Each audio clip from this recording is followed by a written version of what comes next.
Welcome tears, இது உங்கள் M-Square academy. இந்த வீடியோவில் 12th standard physics second lesson current எலக்ட்ரிசிட்டியில் இருக்கக்கூடிய எக்ஸாம்பிள் நம்பர் 2 தான் நம்ம பார்க்க போகிறோம். ஸோ ஃபஸ்ட்டு நம்ம கொஸ்டின் ரீட் பண்ணிடலாம்.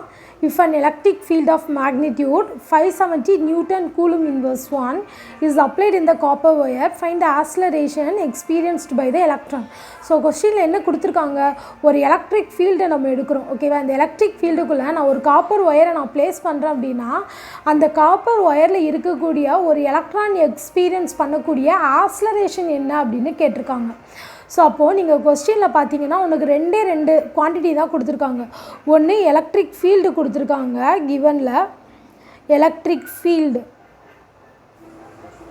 Is equal to 570 newton coulomb inverse 1. என்ன கேட்டிருக்காங்க, ஆக்ஸலரேஷன் கேட்டிருக்காங்க. A is equal to question mark. உங்களுக்கு ஒரு டவுட் வரலாம், சம்மந்தமே இல்லாமல் எலக்ட்ரிக் ஃபீல்டை கொடுத்து ஆக்ஸலரேஷன் கேட்டிருக்காங்க, எப்படி இது ரெண்டுத்தையும் நம்மளால் ரிலேட் பண்ண முடியும், இதை ரிலேட் பண்ணி எப்படி நம்மளால் ஃபார்முலா கொண்டு வர முடியும், வெறுமனே எலக்ட்ரிக் ஃபீல்டு மட்டும் தானே கொடுத்துருக்காங்க. ஸோ அப்படி பார்த்தோன்னா நல்லா கவனித்தா தெரியும், நம்ம ஒரு எலக்ட்ரிக் ஃபீல்டுக்குள்ளே ஒரு எலக்ட்ரானை வைக்கும்போது இது ஆக்ஸலரேஷன் அப்படின்னா என்ன அர்த்தம், இது ஒரு ஃபோர்ஸை எக்ஸ்பீரியன்ஸ் பண்ணுது அப்படின்னு அர்த்தம் இல்லையா. அப்போது அந்த ஃபோர்ஸை தான் நம்ம பேலன்ஸ் பண்ண போகிறோம். அப்போ ஆட்டோமேட்டிக்காகவே இதில் 2 ஃபோர்ஸ் ஆக்ட் ஆகும். ஸோ ஒரு ஃபோர்ஸ் என்ன அப்படின்னு பார்த்தோம்னா கூலும் ஃபோர்ஸ், ஓகேவா. செகண்ட் ஃபோர்ஸ் என்ன அப்படின்னு பார்த்தோம் அப்படின்னா ஆக்ஸலரேஷன் ஃபோர்ஸ். ஸோ இப்போ இந்த 2 ஃபோர்ஸையும் நம்ம பேலன்ஸ் பண்ணி தான் நம்ம ஏ என்ன அப்படின்னு கண்டுபிடிக்க போகிறோம்.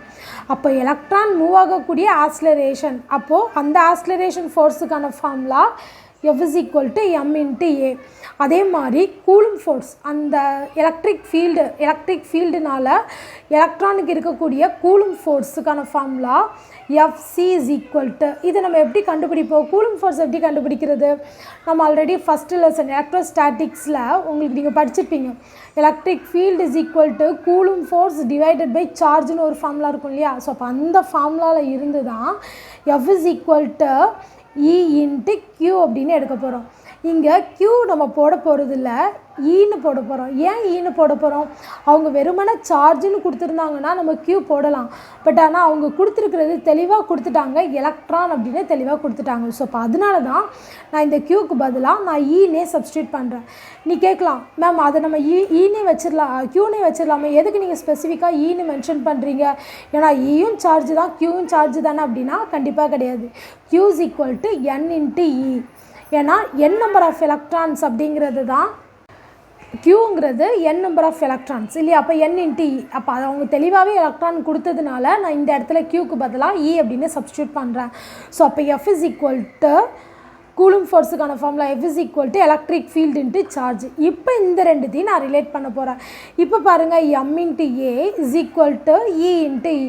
இப்போ வேல்யூ ஈஸியாக கண்டுபிடிச்சிடலாமா, நமக்கு ஆக்ஸலரேஷன் தான் கேட்டிருக்காங்க. அப்போ acceleration is equal to electric field into எலக்ட்ரானோட value divided by mass.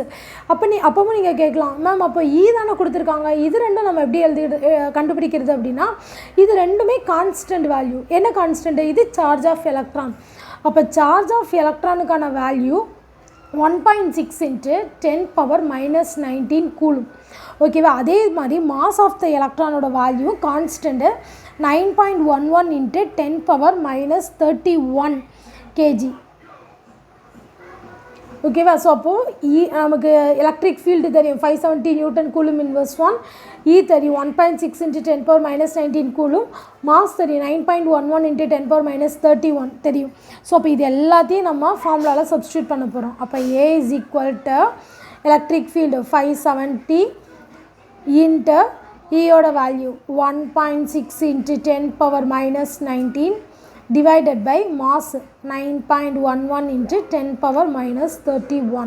Acceleration கண்டுபிடிக்கிறதுக்கான வேல்யூஸ்லாம் சப்ஸ்டியூட் பண்ணி நம்ம சால்வ் பண்ணும்போது 570 into 1.6 நம்ம மல்டிப்ளை பண்ணோம் அப்படின்னா நமக்கு 912.0 கிடைக்கும். ஸோ 0.0வை கேன்சல் பண்ணணும். ஸோ அப்போ 912. ரிமைனிங் டேர்மெல்லாம் பாருங்கள், 10⁻19 டினாமினேட்டரில் கூடிய 10⁻31 மேலே வரும்போது 10⁻+31 மாறும். ஸோ அடுத்து எனக்கு டினாமினேட்டரில் 9.11 இருக்கா. ஸோ அப்போ அந்த பாயிண்ட்டை நான் ரிமூவ் பண்ணுறதுக்காக பாயிண்ட்டுக்கு அப்புறம் 2 டிஜிட் இருக்கிறதுனால நான் 100ஆல் மேலேயும் கீழே மல்டிப்ளை பண்ணுறேன். நியூமரேட்டரையும் டினாமினேட்டரையும் 100ஆல் நான் மல்டிப்ளை பண்ணுறேன். அப்போ எனக்கு வேல்யூ மாறாது. ஸோ அப்போது டினாமினேட்டரில் இருக்கக்கூடிய 100 மல்டிப்ளை பண்ணும்போது 911 அப்படின்னு கிடச்சிடும். ஸோ இப்போ இந்த -19 31 10 பவர் 2 இல்லையா, 100 அப்படிங்கிறது 10 பவர் +2. இப்போ இதெல்லாம் நான் சால்வ் பண்ணேன் அப்படின்னா எனக்கு என்ன கிடைக்கும், 10 பவர் 14 அப்படின்னு கிடைக்கும்.